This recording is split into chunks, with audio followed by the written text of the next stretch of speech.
Hello, all you beautiful people. It's your girl Asia, the MUA, back with another edition of Adventures in Freelancing. Thank you guys so much for joining me. Thank you for clicking on this video. If this is your first time here, your first time seeing my face, welcome. Thanks so much for clicking and joining, and thank you so much for watching. I really appreciate it, because you know, honey, every click counts. If, however, you are not new and this is not your first time here, you already know what time it is. Hey, A-lister, how you doing? So, let's talk sanitization. I feel like this is a really hot button issue, and I feel like it needs to be talked about because there are so many things that I didn't know when it comes to completing a successful makeup application that I wish I had known. That's the whole point of this channel. This is for me to share with you guys information that I wish somebody shared with me when I was first starting out.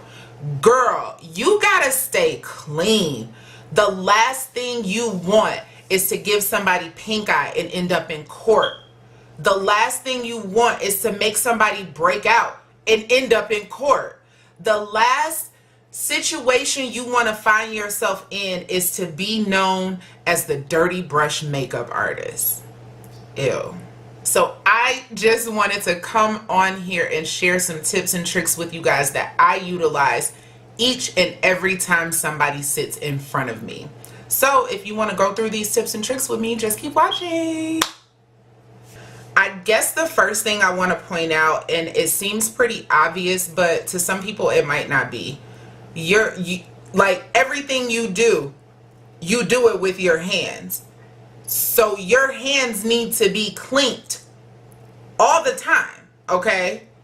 When you walk into that client, when you walk into this person that is about to give you money in exchange for your services, and they are trusting you with the biggest organ that they wear on their body, they're trusting you with their skin. Not too much is bigger than that. Aside from the fact that a lot of times people are getting their makeup done on special occasions. These are huge days for people, and they're trusting you to do your job professionally and ethically. I know oftentimes when I am freelancing, I'm going to somebody's hotel room, I'm going to somebody's home, and not only do I have to load all my materials into my car, I have to unload them out of my car as well. So my hands are touching, you know, my trunk and, you know, dirty car, and sometimes I bump into the tire. My hands are disgusting by the time I get to you. So when I get to you, the first thing I do, hi, nice to meet you. My name is Asia. So happy to be here to help you out. I'll start getting set up in a couple of minutes. First, let me wash my hands. And I go to wherever it is, the designated area, and I thoroughly wash my hands, because by the time I get to where I'm going, my hands are full of dirt and germs, and I can't in good conscience touch anybody's face with dirty ass hands. If you're okay with doing that, sis, this is the wrong profession for you, and I'm gonna tell you that straight up. So I like to, you know, let the client know that I'm washing my hands. I like to let the client know that I'm cleaning my hands before I get ready to put them on them. So once I go to start setting up, once I get everything laid out, I will hit my hands with some sanitizer or spray my hands with alcohol before I even touch a client's face. I want to make sure me doing my job is not causing you any problems at all. Okay, one of the first things I learned when I started at MAC, shout out to Kaseri. I used to work with her at MAC, and she taught me one of the most valuable lessons I've learned as a makeup artist to this day. When you're laying your makeup out to get ready to work, whatever surface you are sitting your products and materials on, think of that surface as hot lava. You need to have a barrier in between that surface and your products. Paper towel, saran wrap, aluminum foil, newspaper, brown paper bag, whatever. You have to lay something down in between the surface you're working on and your products and tools. That's an easy way to keep everything sanitary. You don't know what's on that surface, especially if you walking into somewhere unfamiliar and you freelancing. You don't know what they've been doing on that counter, girl. So just lay down some paper towels. When I go into hotels, I take people's towels all the time. Like, I'm gonna use all your towels and I'm gonna move your furniture if I'm coming to your hotel room. Another thing I get asked a lot about is like sanitizing as far as palettes and everything goes. Palettes, powders, blushes, highlighters, any powder-based product is dry, so it's not gonna hold any bacteria. With that being said, that doesn't mean you don't need to sanitize your palettes. Before I go anywhere, like the night before, if I have a gig the night before, when I'm organizing my kit and laying everything out, the palettes that I know I want to take, I lay them all flat and I spray them all with a nice layer of 91% isopropyl alcohol. Then I close them, pack them, and go on about my business. I do this a lot with my pressed powders as well. All my Studio Fix powders, all my mineralized skin finish powders, all my Black Radiant Soft Focus finishing powders. If those are getting worked really well, I spray them regularly. I dust them off with Kleenex, like regularly. Keep your materials clean. Just because they don't hold bacteria doesn't mean they won't be holding dirt, dust, anything that could get into your client's eye and irritate them. Those are the things you need to keep in mind also. I feel like pencils is really easy. Like, that should be super like self-explanatory, but let me not say stuff should be self-explanatory because some people just don't know. Don't touch a pencil to a client's lip that hasn't been sanitized. Let me show you guys how I sanitize any lip or eye pencil. And this is something I learned at MAC. So this pencil is Half Red by MAC. It's one of my favorite lip liners. So what I like to do when I'm sanitizing a pencil to get ready to use on a client, take that bad boy out, spray it thoroughly with alcohol. Then I will take it into the sharpener. Make sure I do a full revolution. I usually do 2 or 3. I like a nice pointy pencil. Nice revolution in the sharpener so all that is clean. After that, I spray it one more time, and then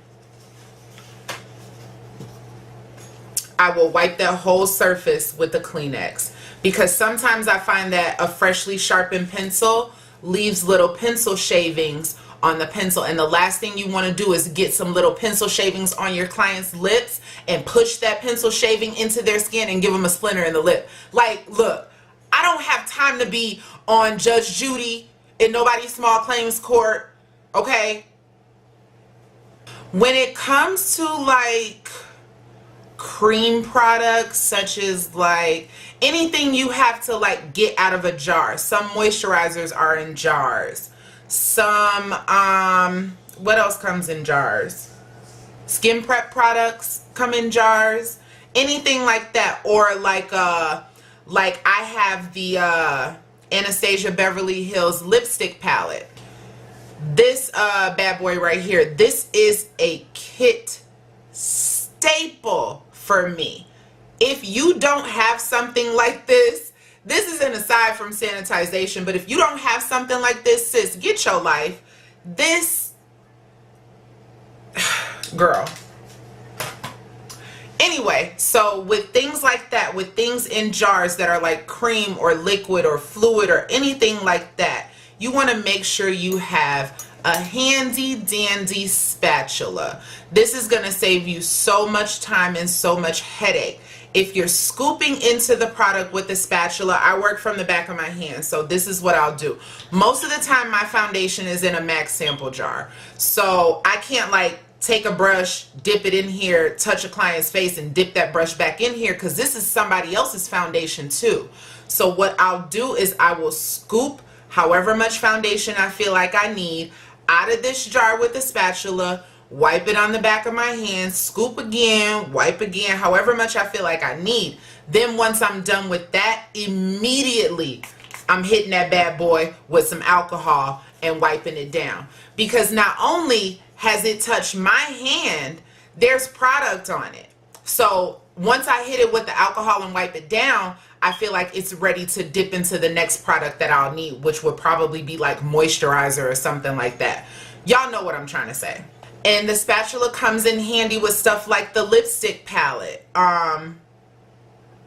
cream blushes, anything of the sort that you can't take a brush, touch, if it's not a powder. Okay, let me put it like that. If it's not a powder. What else? Speaking of lipsticks, I feel like lipsticks in a tube, like the traditional lipstick bullet like this is pretty easy. My lipstick sanitization situation is very similar to my liner sanitization situation. Here's what I like to do with the lipstick bullet. Once again, this is some stuff I learned from MAC. Here's what I do for sanitizing and shaving lipsticks. This is, I think this is a pink print from Nikki's Nudes collection. Let me tell you something, sis. This is gonna be your best friend. This is my best friend. Anytime I'm in the field working, this is my best friend. If I don't have alcohol, I can't work. Not drinking alcohol, this alcohol. So this is what I do. As you can see, I laid the lipstick flat to the Kleenex, and I'm gonna spray it while it's laying on the Kleenex. So not only is the lipstick bullet getting wet, but the Kleenex is getting wet as well. So this, in a sense, creates a sanitizing wipe for me to use on the lipstick. So I wipe it on the part where the alcohol wet the Kleenex, and then I'll take the dry part and continue to shave. Oh, I just broke my lipstick. See? And continue to shave that. I'm sick. I think I got another one though, it's okay. Anyway, continue to shave that first layer of lipstick off of the bullet. Then it's a brand new lipstick bullet. Like, how do y'all think people try on lipsticks in makeup stores? Unless they just walk in there and pick up the testers and put them on their mouths like nasty heathens.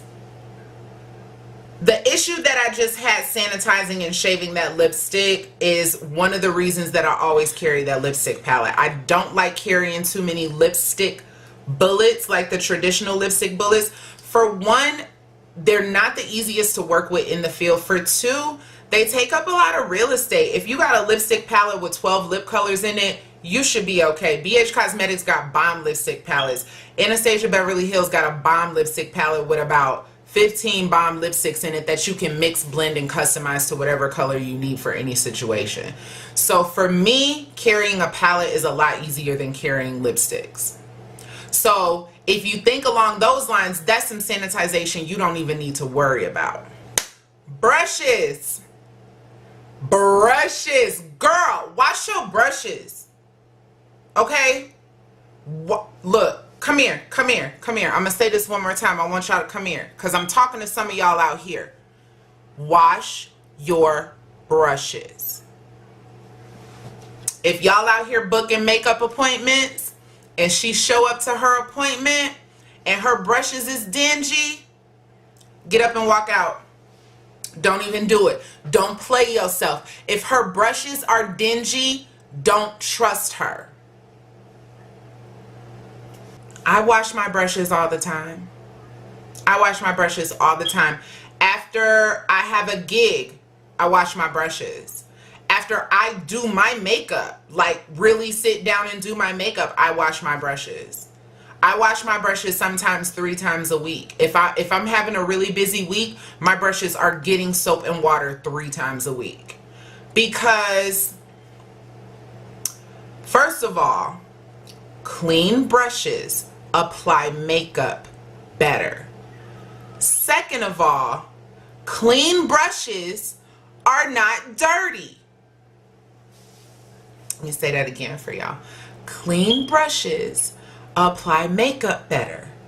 Clean brushes are not dirty. It's not rocket science. We're not splitting atoms here, ladies and gentlemen. We're just, applying makeup. What I use to clean my brushes. I get asked this question all the time. I use baby shampoo, dish soap, liquid antibacterial soap.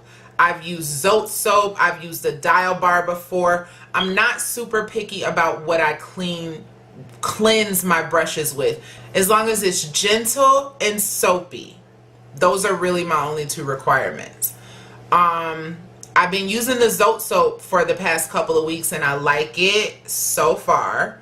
It gets my brushes really clean. It leaves them smelling really nice. It leaves them really soft also. You want to use something that's going to leave your brushes soft, because the last thing you want is to be beating somebody's face with a prickly ass, hard ass brush. They not going to never call you again. When I'm out in the field, of course, I can't shampoo my brushes every time I use them. So what I use is alcohol. I don't use like an expensive brush spray cleaner. I don't use Cinema Secrets. I don't like, this is like $3 a bottle, and I've been using alcohol to spot clean my brushes since I started doing makeup. I've never had a problem with it. It removes the pigment, it sanitizes the brushes, and it dries hella fast. I couldn't ask for more. Like, I guess Cinema Secrets does the same thing, but what's more cost effective? I'm just saying, this is just me personally. You ain't got to do what I do, but alcohol be. So what I do in between, like, to spot clean my brushes, I don't have a clean towel. Y'all don't judge me. This is my makeup towel, okay? And it is well loved. This brush has a little bit of like powder on it. So I'll spray the brush, much like I do the lipstick, except I'm like trying to pull the pigment off of the brush and leave it onto the towel. I got this towel from somebody's hotel room. I have a lot of these in my house and they're all covered in makeup. Sometimes I have to do it more than once, but if you can see, that brush is clean. It's a little damp right now, but in about 2 minutes, it'll be fully dry and ready to get back to work. That's how I clean my brushes in between faces. Like, I did my cousin's vow renewal a couple of weeks ago. It was 6 of them. So, Disposables. Oh my God. Some of y'all, y'all be acting like y'all don't know what a disposable wand is. Girl, go to Amazon, order you some disposable mascara wands. They hella cheap. Order you some disposable lip gloss wands. They hella cheap. There is no excuse at any time for any makeup artist to be pulling a wand out of a product and applying it directly to anybody's face. Unless that product is specifically owned by that person and nobody else is going to use it, there's no reason for you to put anything. No! This is my lip gloss and I haven't even put it on my own lips because I think I'm putting it in my kit. Once you take that wand out and touch it to somebody's skin and put it back into that container, that's cross-contamination. And that's the last thing you want to do. You want to have everybody's juices swimming in your lip gloss? Ew. So before we go any further, I just want to address one more topic. Don't blow on your client's lashes. I think that is one of the most disgusting things you can do as a makeup artist. Anytime you expel anything out of your mouth, whether you're talking or you're breathing or blowing or whatever, you are releasing your human essence into the atmosphere. So blowing on your client's lashes is literally leaving your DNA sitting on top of that lash glue that you're about to attach this person's lash to their face with. Don't do that. It's disgusting. Ladies, if you book an appointment and she blowing on your lashes, get up and walk out. The extra 2.5 seconds that you think you'll save by drying the glue extra quick by blowing on the lash is not worth you putting your humanness onto somebody's face for the remainder of the time that they're wearing your makeup application. Stop it, okay? Which brings me to my last point.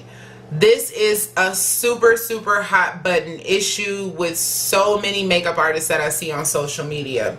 Liquid eyeliner. What I can tell you is this.